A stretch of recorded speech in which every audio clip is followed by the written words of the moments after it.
ธิทลายเจ้าดังพุทธคุณสดใสบ่เศร้าธรรมะแบบเบาดีงามกับสังฆรัตรวมแล้วเป็น3อันจุรีงามไหวสาเนื้อเจ้าไหวสาเนื้อเจ้า10 นิ้วกราบแนบใต้ไหวสาปาละมีธรรมในครูบาอาจารย์พระมหาเถรานุเถระท่านเจ้าคณะพระสังฆาธิการทุกรูปทุกตนขอความสุขความสวัสดีในธรรมะแห่งองค์สมเด็จพระสัมมาสัมพุทธเจ้าจงมีแก่บรรดาศรัทธาสาธุชนท่านผู้ฟังทุกท่านที่มีโอกาสเปิดเครื่องรับฟังรายการเสียงธรรมก่อนรับตาตั้งสถานีวิทยุเพื่อการศึกษาพระพุทธศาสนาและวัฒนธรรม FM ความดี104.50 เมกะเฮิรตซ์วิทยุออนไลน์วัดจังกำปรริญญาเอกวัดลาดบรรยายธรรมะโดยอาตมาภาพพระมหาประสิทธมาภินันโทวัดจังกำตำบลมะกอกอำเภอป่าซางจังหวัดลำพูนน้อมนำเอารายการนั่นมามาจ๋ามาประคับประคองฉลองศรัทธาเพิ่มพูนบุญญราศีส่วนธรรมัสวนานิสงส์บุญนั้นเกิดจากการฟังน้ำฟังธรรมทุกเมื่อค่ำยามแรงของแต่ละวันญาติโยมสาธุชนก็ได้มีโอกาสติดตามฟังกันได้ในน้ำธรรมคำสอนในทางพระพุทธศาสนาเป็นธรรมบรรยายเพื่อให้เกิดมงคลในการดำเนินชีวิตการดำเนินชีวิตของเรานั้นต้องมีหลักการหลักเกณฑ์หลักแหล่งและก็หลักธรรมเพื่อจะได้นำตุนตัวให้เกิดประโยชน์ญาติโยมสาธุชนท่านผู้ฟังทั้งหลายร่างกายเรานั้นประกอบด้วยใจและกายเป็นสิ่งภายนอกใจเป็นสิ่งภายในมีเรื่องเล่าเกี่ยวกับว่าใจเป็นหัวหน้าที่จะทำกุศลคือความดีอกุศลคือความบดีเรื่องมีอยู่ว่าเมื่อพระเจ้าอาชาติศัตรูเจิญพระบรมสารีริกธาตุของพระพุทธเจ้าซึ่งพระองค์ทรงได้รับในเมื่อพระผู้มีพระภาคเจ้าปรินิพพานทรงทำพระสถูปและการฉลองพระสถูปอุบาสกอุบาสิกาเจ้าเมืองราชคฤห์คนหนึ่งชำระสรีระแต่เช้าตรู่ถือดอกบวบขม4 ดอกโดยตั้งใจว่าจะบูชาพระสถูปของพระพุทธเจ้า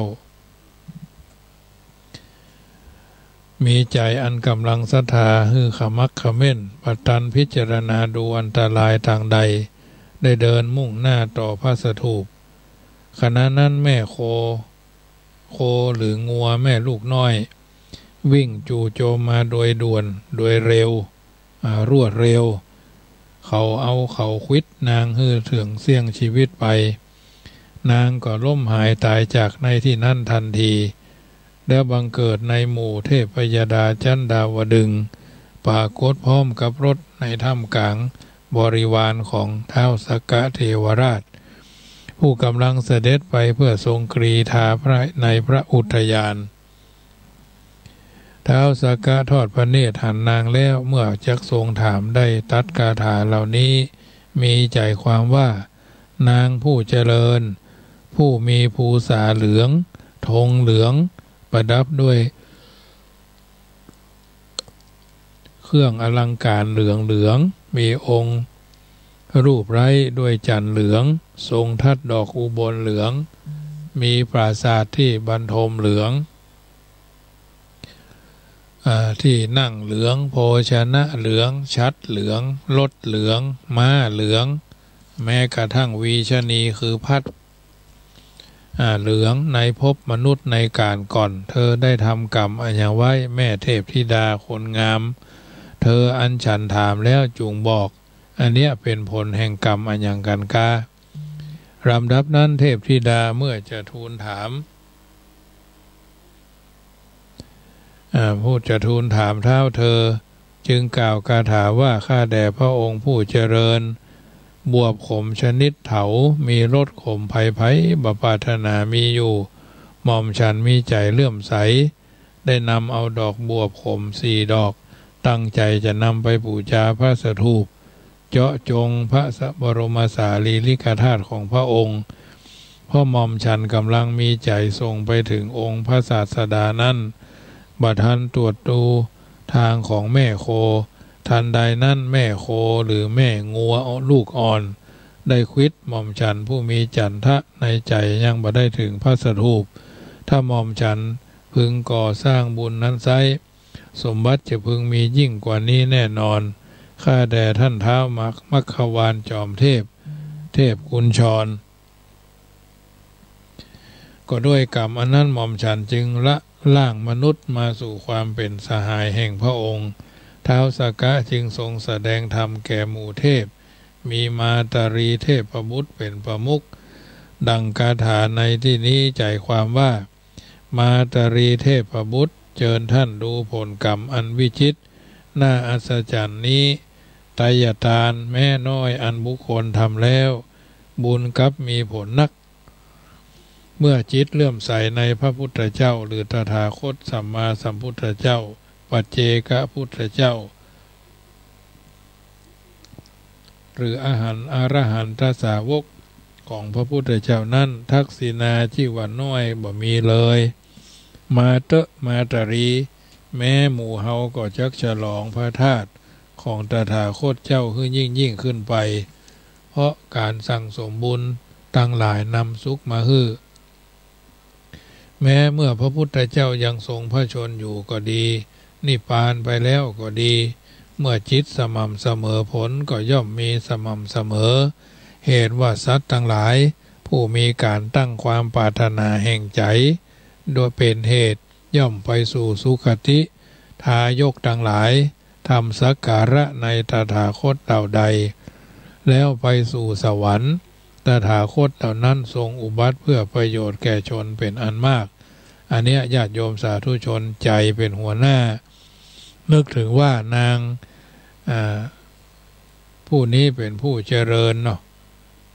จะไปไหว้พระสถูปอาบน้ำตั้งแต่เจ้าตู่นะเสาะดอกบวบก็คงจะเป็นดอกไม้ที่ไผ่ประสนใจไผ่ประใส่ใจเนาะแต่ว่าดอกมันงามนางผู้นี้ก็มีความศรัทธาเฮามีอย่างอื่นเอาดอกบวบดีกว่าตั้งใจเอาดอกบวบขมนะโดยตั้งใจว่าจะบูชาพระสถูปของพระศาสดามีกำลังใจอันแข็งกล้าถูกงัวแม่ลูกน้อยควิดนะก็เลยล้มหายตายจากไปอย่าจิตใจเขาบริสุทธิ์นะมันอยู่ในภวังค์ที่จะตายก็เลยได้ไปเกิดเป็นนางเทพพยดาอยู่บนสวรรค์นะไปเจอท้าวสักกะเทวราชเธอเป็นยังไงมามีอันยังก่อนเรื่องห้ามไม่เนาะบ้านเฮาก็อู้กันต่างๆนั่นน่ะข้าเจ้าก็จะไปถวายความเคารพบูชาพระสถูปข้าเจ้าถูกงัวแม่ลูกน้อยควิดเลยตายก่อนเลยได้มาเกิดเป็นเทพพยดามาเป็นสหายของท้าวมัคควานพระคุณพระของพระองค์ท่านนี่แหละว่าก็เลยฮือเทนางมาบรรดามาตารีเทพบุตรต่างหลายว่าเนี้ยผลของกรรมเขาบริสุทธิ์แต่ต่อมาญาติโยมการทำกุศลคือความดีบ่มีจิตศรัทธาแล้วทำความดีนะอันตะกี้เนี่ยมันมีความดีแล้วมีจิตใจดีแล้วมีศรัทธาแล้วได้ทำความดีตายไปเป็นเทพพยดาทีนี้แหมเรื่องนึงก็คือการทำความดีแล้วบ่มีศรัทธาแล้วก็ทำความดีนี่นะมันต่างกันอย่างไรเรื่องมีเล่าว่านิทานชาดกตัวอย่างการทำความดีหรือทำกุศลนะภาษาพระเพิ่นว่ากุศลคำเพิ่นว่าทำความดีนะบ่มีศรัทธาได้ผลอย่างใดดังมีเรื่องเล่าว่าในอดีตการกรุงพาราณสีมีลูกสาวของคนตุกคนหนึ่งเพิ่นว่าคนคัดสนกำลังขยำดินเหนียวในนี่เคยคือญาติโยมฟังหลายเตื้อนิทานนั้นมันมาหลายกรณีเนาะพระปัจเจกพุทธเจ้าองค์หนึ่งเข้าไปสู่พระนครเพื่อไปบิณฑบาตก่อนเพื่อใครได้อย่างไปบิณฑบาตเอาหรอใครได้น้ำผึ้งกับไปบิณฑบาตเอาน้ำผึ้งใครได้ขี้ดินเหนียวดินดากเนาะอย่าธรรมาภาพใครได้ดินดากเนี่ย ลองอุ้มบาทไปอันแถวกาดคำเที่ยงนะภัยประไส้ญาติโยมไปใครได้อาตมาอยากจะได้ดินเหนียวโยมหวยเพิ่นว่าอ้าวพระอาจารย์พระคุณเจ้าก็จะซื้อเอาที่ไปว่าอาตมาเคยไปเมื่อรอเตียนปี62เนาะรอเตียนปี62ลองอุ้มบาทไปด้วยเขาตึ้มใส่นะอาจจะใส่อยู่แต่ว่าคงจำไม่ได้ก็เลยซื้อมาดินเหนียวนะเอามาพอกเปิดห้องวัดตีนเตียนเนาะตีนเตียนขาตั้งเตียนรอบ่ฮือเตียนมันย้อยออกมาอันนี้ก็ผ่านไปด้วยดีเนี่ยแต่ก่อนทางเมืองอินเดียนี่ว่าใครได้น้ำผึ้งก็ไปบิณฑบาตเอาน้ำผึ้งใครได้เข้าก็ไปบิณฑบาตเอาเข้าเนี่ยใครได้ขี้ดินเหนียวก็ไปบิณฑบาตเอาดินเหนียว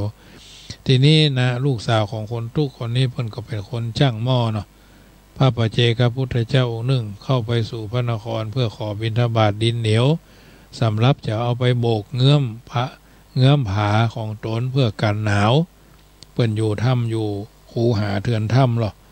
ได้ยืนอยู่หน้าที่บะไก่นางโขดเนาะจ้องดูพางกล่าวว่าโอ้ทุเจ้าตัวเนี้ย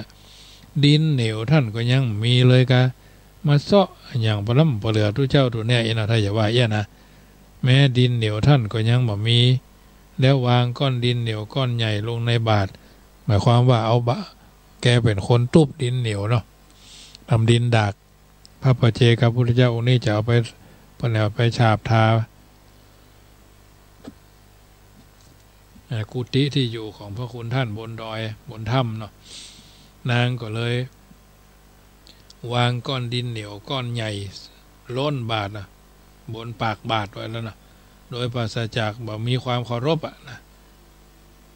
ใครได้ก็เอาไปยะเนาะไทยว่าเยอะพระเจกพุทธเจ้าได้รับดินเหนียวนั้นแล้วก็หลีกไปนางตายไปแล้วนะจุติจากภพนั้นบังเกิดเป็นธิดาของคนคัดสวนคนหนึ่งในบ้านอันตั้งอยู่ใกล้ประตูเมืองด้านทิศปราจีนแห่งกรุงพาราณสีตะกี้ก็กรุงพาราณสีมันมีมือเท้าปากในตาและหูดังของนางขี้ริ้วขี้เหร่พิษปกติเพราะนางโคดในขณะที่จ้องดูพระปัจเจกพุทธเจ้าหน้าซับตับงอเนาะหน้าซับตะงอเป็นละวุ่นละเวยเนาะในเมื่อถวายดินเหนียวโดยเหตุนั้นชนถึงหลายตึงห้องนางชื่อนางนี้ว่านางปัญจะปาปัญจะแปลว่า5ปาแปลว่าบาปเนาะนางทั้งหลายมีร่างกายบอกว่าจะเป็นมือตีนปากในตาและหูดังเนี่ยแต่สรีระของนางได้ถึงพร้อมด้วยพัสสะด้วยผลการถวายก้อนดินเหนียวซึ่งตนได้นวดดินเหนียวด้วยมือของนางครั้งนั้นได้มีพระเจ้ากรุงพาราณสีพระนามว่าภักกะในเมื่อคืนวันหนึ่งเท้าเธอทรงปลอมเพศเสด็จตรวจพระนครเสด็จไปถึงตำบลนั้นฝ่ายนางปัญจะปากำลังเล่นอยู่กับละอ่อนหญิงชาวบ้านบัดตันได้หู้เลยจึงได้ยุบหรือได้กำมือของพระเจ้าอยู่หัวหรือพระราชาเป็นประดุจถูกสัมผัสทิพย์ต้องแล้วบ่อาจที่จะดำรงอยู่ได้โดยสภาวะของพระองค์ได้ทรงยินดีนะด้วยอำนาจกำนัดในภาษาถามว่าเธอเป็นลูกของไผนางตอบว่าของคนที่อยู่ใกล้ประตูพระนครพระองค์ถามถึงความที่นางยังบ่มีสามีถามว่าฉันจะเป็นสามีของเธอจุงไปฮื้อแม่พ่ออนุญาตเสียนางไปเฮือนแล้วก็บอกพ่อแม่นางนั้นก็อนุญาตนางปิกมาทูลแด่พระราชาเสด็จไปสู่เฮือนของนางพร้อมกับนางทรงอยู่ร่วมสมรสด้วยเสด็จกลับไปสู่พระราชนิเวศแต่เช้าตรู่ตั้งแต่นั้นมาพระองค์ประทรงปรารถนาเพื่อจะทอดพระเนตรแม่หญิงอื่นเลยทรงปลอมเพศเสด็จไปที่หั่นเป็นปกติต่อมาวันหนึ่งโรคลงแดงได้เกิดขึ้นแก่พ่อแม่ของนางเข้าปายาตอันปรุงด้วยรสนมสดน้ำเพิงน้ำตาลกรวดซึ่งบ่เจือปนด้วยของอื่นเป็นต้นเป็นยาของพ่อแม่ของนางชนเหล่านั้นบ่อาจจะยังเข้าปายาตนั้นให้เกิดขึ้นได้เพราะเป็นคนตุก คนคัดสนขณะนั้นแม่ของนางกล่าวว่าสามีของเจ้าจักอาจเพื่อจะให้เข้าปายาตเกิดขึ้นได้ก่อนางได้ทูลถามความนั้นแก่พระราชาในเวลาเสด็จมาพระราชาตรัสว่านางผู้เจริญนี้เป็นยาของคนใหญ่โตเฮาจักได้แต่ที่ไหนเล่ามีพระราชประสงค์จะนำนางไปภายในพระราชนิเวศโดยอุบายวันรุ่งขึ้นจึงเสด็จสู่พระนิเวศแล้วรับสั่งให้หุงข้าวปายาตเช่นนั้นแล้วทำเป็น2 ห่อใส่ปิ่นมณีไว้ห่อหนึ่งเสด็จมาในราตรีตรัสว่านางผู้เจริญวันนี้พ่อแม่ของเธอจงบริโภคข้าวปายาตห่อนี้พวกนี้จงบริโภคห่อนี้นางได้ทำเหมือนพระราชดำรัสนั้นโลกของพ่อนางก็หายวันรุ่งขึ้นพระราชาเสด็จไปสู่พระราชนิเวศทรงพระพักแล้วตรัสถามว่าท่านทั้งหลายจงนำปิ่นมณีมาให้เฮากำปิ่นมณีเฮาหายหมู่เจ้าพนักงานทูลว่าขอเดชะหมู่ข้าพระองค์บาหารพระเจ้าข้าพระราชาตรัสว่าพวกท่านจงค้นหาในที่ทุกๆแห่งตั้งแต่ภายในกรุงและกระทั่งภายนอกกรุงโดยที่สุดแม้ในห่อเข้าเจ้าพนักงานทั้งหลายค้นหาปิ่นมณีในเฮือนของนางปัญจปาปา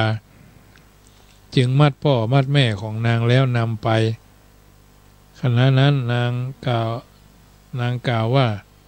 หมู่ข้าพเจ้าบ่ได้เป็นคนขโมยปิ่นมณีนี้บุตรเขยเป็นผู้นำมา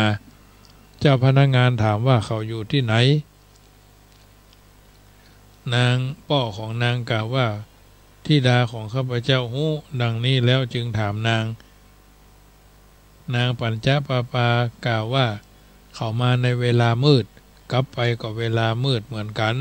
ด้วยเหตุนี้ดิฉันจึงบ่ฮู้จักรูปร่างของเขาแต่ดิฉันสัมผัสด้วยมือพ่อนางจึงได้แจ้งแก่เจ้าพนักงานแม้เจ้าพนักงานเหล่านั้นก็กราบทูลแด่พระราชาพระราชาก็ทำเหมือนบอกทรงหู้ทรงทราบตรัสว่าถ้าเช่นนั้นหมู่ท่านจงพักหญิงไว้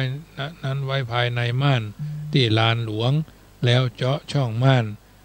ประมาณเต้ามือแล้วหื้อหญิงจับขโมยด้วยการสัมผัสมือ หมู่เจ้าพนักงานได้ทำเหมือนพระดำรัสนั้นหื้อเจ้าพระนครทั้งสิ้นประชุมกัน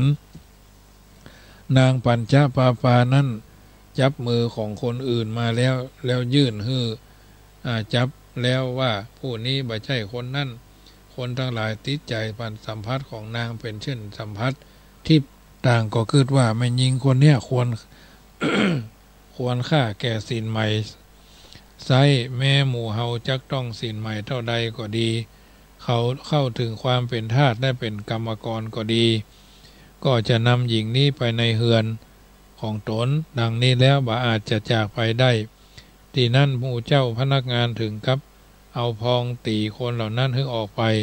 คนทั้งหมดสัญญาณพิษปกติเป็นประหนึ่งคนบ้าที่หั่นพระราชาตรัสว่าที่จะเป็นของเฮากระมังดังนี้แล้วจึงทรงยื่นพระพักไปนางจับพระหัตถ์เท่านั้นก็ร้องลั่นขึ้นมาว่าเฮาจับขโมยได้แล้วพระราชาตรัสบอกความจริงแล้วอภิเษกกับนางแล้วตั้งไว้เป็นเอกอัครมเหสีพระราชทานอิสริยยศแก่พ่อแม่ของนางตั้งแต่วันนั้นมาบ่ทรงเหลียวแลนางสนมแม่เหล่าอื่นนะนางสนมเหล่านั้นโกรธพระนางต่างคอยหาความพิษอยู่เป็นประจำอันเนี้ยญาติโยมนิทาน2 เรื่องนี้เรื่องหนึ่งใจบริสุทธิ์แต่ไปจะทำบุญได้ถึงแก่กรรมเหียก่อนแหมคนใจบริสุทธิ์แต่หือตาลเนาะก็ได้คนละอย่างเสียคนละอย่างเนาะเป็นนิทัศนะอุทาหรณ์สำหรับผู้ที่ตั้งอกตั้งใจทำบุญสุนทรทานขี้เกียจก็บ่ได้ขี้โหดก็บ่ได้ขี้งอนก็บ่ได้ใจบ่ดีก็บ่ได้นึกในใจก็บ่ดีนะเพราะฉะนั้นมันเป็นเรื่องละเอียดอ่อนนะตานังสีลังปริจาคังนี่นะ เป็นของบริสุทธิ์แท้ๆอันนั้นเขาจะหันว่าคนเมืองเขาแล้วเวลาทำบุญสุนทรทานขอขมาขอขมาน้ำขมินสมปล่อยพระพรหมสาธุสาธุโอกาสาคาแด่สัพพะเยื่องเครื่องครัวทานทั้งหลายบางเตื้อได้ขึ้นที่ต่ำได้ย่ำที่สูงได้ล่วงลายกายหน้าได้ขากสะเลดถมน้ำลายบางเตื้อโอกาสละอ่อนน้อยได้ล่วงลางคำกายได้ห้องให้หวากอยากใครได้ใครกินก็ครัวเป็นเมาวินบาใบมีการสุมาโคตานเนี่ยคือตานเฮาได้สุมาโคตานเอาว่าได้ก็จบอธิษฐานว่าสุทสาธุสุทินังวัตเมธานังอาคายอาสวัคยาวหังการทำบุญนี้ก็ถือว่าเป็นส่วนหนึ่งที่เฮาท่านทั้งหลายจะได้ขอสุมาคารวะกับของกินของทานแถมเรื่องหนึ่งญาติโยมแม้ผู้รักษาวาจาสัตย์อย่างเดียวก็ยังได้ทิพยสมบัติว่านิทานให้ญาติโยมฟังแบบสบายเนาะได้กล่าวเอามาดังได้หู้มาว่ากาละการก่อนสตรีคนหนึ่งบ่ได้ฮื้อตาลบ่เคยทำการปูจาบ่เคยฟังธรรมะรักษาเพียงคำสัตย์มีสัจจะมีสัจจะเพียงข้อเดียวทำกาละไปบังเกิดในเทวโลกที่นั่นพระมหาโมคคารณะจาริกไปในเทวโลกยืนอยู่ใกล้ประตูวิมานของเทพพยดาทั้งหลายถามนางผู้เป็นเจ้าของสำนักนั้นว่าสมบัติของเธอมีนักเธอทำกุศลอย่างกาเมื่อสมัยอยู่ยังเมืองมนุษย์จึงได้สมบัตินี้นางละอายใจเพราะสมบัตินั้นตนได้ทำกรรมนิดหน่อยเนาะฉะนั้นจึงบ่อาจปรารถนาจะบอกแต่ถูกพระเถระกระเช้าเศร้าซีซักถามอยู่บ่อยเข้าก็บ่อาจจะปกปิดไว้ได้จึงเรียนว่าฉันเป็นเพียงรักษาคำสัตย์อย่างเดียวเท่าอันพระเถระสดับคำนั้นแล้วมาถวายบังคมพระศาสดาในพระเชตวันแล้วทูลถามว่าพระเจ้าข้าบุคคลอาจได้ทิพยสมบัติโดยคุณเพียงพูดแต่คำสัตย์ได้หรือพระศาสดาตรัสว่าโมคคารณะเหตุไฉนเธอจึงมาถามเฮาเล่าความข้อนี้เทพยดาก็ได้บอกแก่เธอแล้วบ่ใช่กาดังนั้นแล้วจึงตรัสว่าสัตว์ทั้งหลายแม้กล่าวเพียงคำสัตย์อย่างเดียวก็ย่อมได้ไปเทวโลกได้เหมือนกันดังบทพระคาถาว่าสัจจังพระเนนะกุลชัยยะสัจจังพระเนนะกุลชัยยะเป็นต้นแปลว่าบุคคลพึงกล่าวแต่คำสัตย์บ่พึงโกรธดังนี้สัจจังเวอมตาวาจาวาจาสัตย์เท่านั้นเป็นวาจาที่ประตายจึงนำมาเสนอให้ญาติโยมสาธุชนท่านผู้ฟังทั้งหลายได้ยินได้ฟังแล้วก็นำไปเป็นนิทัศนะอุทาหรณ์เตือนจิตสะกิดใจให้เราท่านทั้งหลายได้ดำเนินชีวิตอย่างถูกต้องท่องแท้ในฐานะเป็นพุทธบริษัทมีพระพุทธเจ้าเป็นผู้นำมีพระสัทธรรมเป็นแผนที่มีพระอริยสงฆ์เป็นผู้ชี้ตัวเฮาคือแหล่งแห่งการทำดีและก็ทำชั่วดีชั่วอยู่ที่ตัวเฮาทำสูงต่ำอยู่ที่เฮาทำตัวก่อนนำรายการจากท่านไปในค่ำคืนนี้ก็ขอน้อมนำเอาพุทธภาษิต100 กองบทที่1เกี่ยวกับหมวดตนบทที่1ว่าอัตตาหาเวชิตังไสยโยอัตตาหาเวชิตังไสยโยแปลว่าชนะตนนั่นแหละเป็นดีมีคำกรสอนใจเป็นนิทัศนะว่าชนะใดในมนุษย์ที่สุดสมชื่นอารมณ์ยิ่งนักเป็นหนักหนาชนะภัยผองผ่านการกีฬามีเกียรติหน้าเพียงชมนิยมยนชนะตัวเองได้ใครจะแม้นเป็นดีแสนเลอเลิศประเสริฐผลชนะอื่น10,000 ครั้งยังกังวลชนะตนเป็นหนึ่งพึงเข้าใจชนะใดในมนุษย์ที่สุดสมชื่นอารมณ์ยิ่งนักเป็นหนักหนาชนะภัยผองผ่านการกีฬามีเกียรติหน้าเพียงชมนิยมยนชนะตัวเองได้ใครจะแม้นเป็นดีแสนเลิศเลอเลิศประเสริฐผลชนะอื่น10,000 ครั้งยังกังวลชนะตนเป็นที่หนึ่งพึงเข้าใจอันนี้ถือว่าชนะอื่น100 ครั้ง1,000 ครั้งก็ยังสู้ชนะตัวเองบ่ได้ชนะ ศึกสงครามยังชูชนะใจตัวเองบ่ได้อันนี้เป็นคำกรสอนใจให้เราท่านทั้งหลายได้ดำเนินชีวิตโดยมีพระพุทธเจ้าเป็นหลักยึดหลักประพฤติการดำเนินชีวิตของเราท่านทั้งหลายทุกสิ่งทุกอย่างอยู่ที่ตัวอยู่ที่ตนเราท่านทั้งหลายทั้งนั้นนะเพิ่นว่าสุขทุกข์อยู่ที่ใจโลกเปลี่ยนไปใจเปลี่ยนคนใจคนเปลี่ยนเวียนตามติดดัดจริตลุงรังยากอย่างถึงชิงเด่นดังศีลธรรมบะคำหนึ่งเห็นแล้วซึ้งหน้าอานาถนอชาติคนนะเมื่อกายใจสงบย่อมพบสุขไร้ความทุกข์วายวุ่นให้หุนหันย่อมยากย่อมเยือกเย็นผ่อนพองผุดวิสุทธิพันธ์ดุจพระจันทร์วันเพ็ญเห็นตามดวงเป็นต้นรายการเสียงธรรมก่อนรับตาในค่ำคืนของวันจันทร์นี้มาถึงช่วงเวลาสุดท้าย10 นาทีก่อนนำรายการจากท่านไป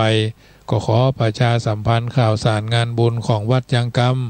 โดยว่าวัดจังกรรมจะได้ทำการบูรณะกุฏิสงฆ์องค์ที่อยู่ของพระเนนเถรน้อยซึ่งปัจจุบันวันนี้ค่ำค่าสมควรแก่เวลาที่จะได้บูรณะปฏิสังขรณ์จึงใจเสียงประชาสัมพันธ์ถึงบ้านถึงหูท่านเศรษฐีใจบุญนายทุนใจดีท่านผู้มีอุปการะคุณที่มีความพร้อมที่จะทำบุญร่วมกินร่วมทานโดยกันเนอะในจำนวนตารางเมตรก็ 2,564 ตารางเมตรตารางเมตรละ2,564 ตารางเมตรตารางเมตรละ200เป็นโครงหลังคาเล็กเปลี่ยนจากไม้เป็นเล็กกระเบื้องมีแล้วหินดินทรายก็สามารถร่วมทำบุญกันได้พี่น้องเชียงใหม่พี่น้องละปูนในที่ทั้งสี่กินได้ทานได้โดยตลอดเวลา3 เดือนไปตั้งหน้าก็คงจะได้ร่วมกินร่วมทานโดยกันบ่เท่าแต่นั้นคืนวันที่23ที่จะถึงนี้ธรรมาภาพจะได้ไปฟังเทศน์ฟังธรรมทำบุญร่วมกันงานทำบุญออกเมนพระราชทานเพลิงศพในท่านพระครูปัญญาวราพรครูบาแก้วอดีตเจ้าวาดวัดสรีจุมทุ่งรวงทองตำบลทุ่งสโตกอำเภอสันปะตองอดีตเจ้าคณะอำเภอแม่วางรูปที่4เนาะเป็นครูบาสังฆมหาเถระชั้นผู้ใหญ่ได้ถึงแก่มรณภาพไปเมื่อ9 ปีที่แล้วบัดนี้ศิษยานุศิษย์คนใกล้ชิดญาติพี่น้องจะได้ออกเมนพระราชทานเพลิงศพในวันที่24คืนวันที่23จะได้มีการแสดงพระธรรมเทศนา2 ธรรมาสน์พุทธาวิสัชนาโดยท่านพระครูวัดช่างแต้มกับท่านพระมหาไพศาลวิบูลย์กิติรัตน์เนาะกับท่านพระมหาไพศาลพระครูศรีสุตตคุณ2 องค์นี้จะได้ไปเทศนาธรรมจึงบอกเจริญพรญาติโยมสาธุชนใครกินใครทานใครทำบุญก็สามารถแจ้งความประสงค์ได้ตามเจตนาของท่านอนุโมทนาก็ได้สละปัจจัยก็ได้แล้วแต่ธรรมาภาพจะไปคืนวันที่23วันที่24ก็จะไปเผาถือว่าเอามือเตรียมตัวก่อนตายเตรียมกายก่อนแต่งเตรียมน้ำไว้ก่อนหน้าแล้งเตรียมแบงค์ไว้ก่อนเดินทางเหมือนกันหมดอันนี้จังไม่เที่ยงทุกขังเป็นทุกข์อนัตตาไม่ใช่ตัวตนอวสามยามริตพังตายแน่ตายแน่ๆเหมือนกันหมดเบื้องต้นเตาะแตะใหญ่ขึ้นมาก็เต่งตึง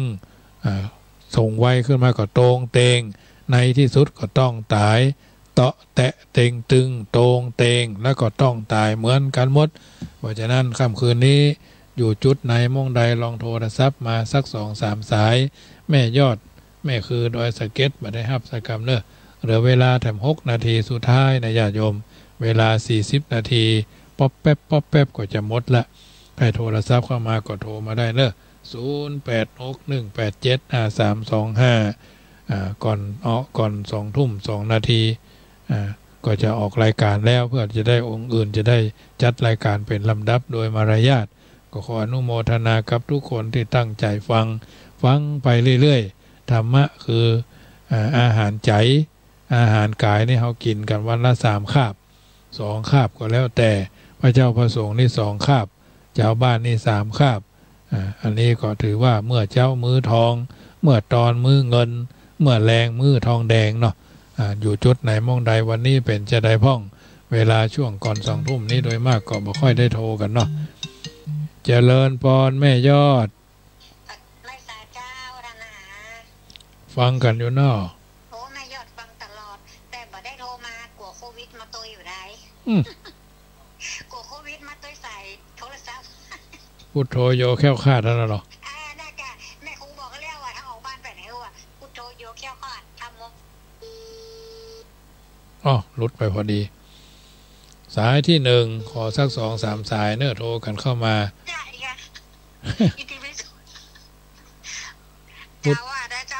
พุทโธโยแค่วคาดพระพุทธเจ้าย้ายบาทอิติปิโสภควาแม่นจำได้เจ้าเป็นที่พึ่งทางใจเนาะเจ้าจะถวายกำลังใจให้นะเจ้าเหมือนกันดาวไวสาเจ้าปีนี้พิมพ์โยมแม่น้อยบ่ฟ้าแกงตะวันนะหอมแม่เอ้ยลำขนาดโอ้ลูกกันกินนะตะวันนี่นะเอาพอฝากไปทางบ้าน2-3 หลังคนน้อยของกินลำมันถึงมีน้อยได้ของกินด้อยมันถึงมีนักนะหอมมันทรงบานฟักทรงนี่มันมีไหนหรอ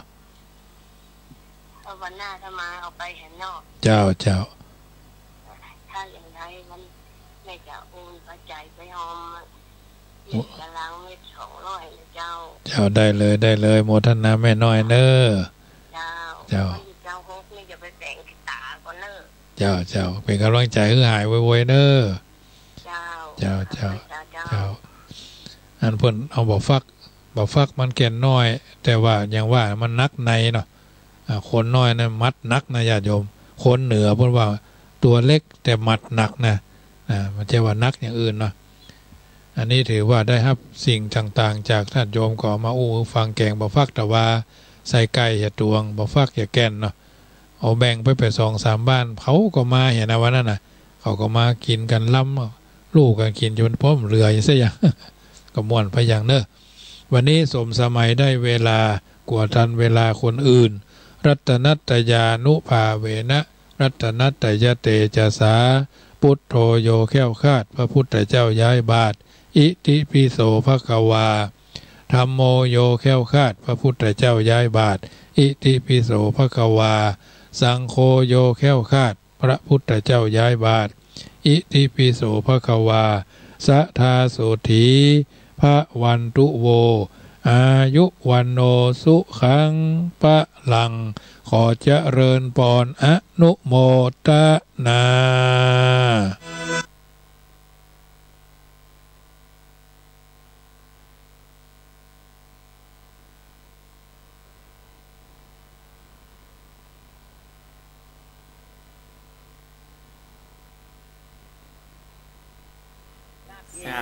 สาธุแม่อย่างได้ก็ติดตามตั้งไล่สดตั้ง Facebook ย้อนหลังอย่างก็ได้โยมแม่บัดเดี๋ยวนี้ไล่สดเนาะอนุโมทนาเนอะสบายดีตามอัตภาพตามอัตภาพเหมือนกันโยมแม่ฉีดยามาตะกี้นี่อันนี้หมอนัดมาได้ก็ลืมไม่เห็นแล้วนะไม่ได้พอไปนัดหมอนัดอยู่เลยถ้าจะติดหน้านี่ละแม่อนุโมทนาเนอะติดตามรับฟังตลอดแล้วยังได้ก็รักษาสุขภาพเนอะทุกปีเนอะสาธุ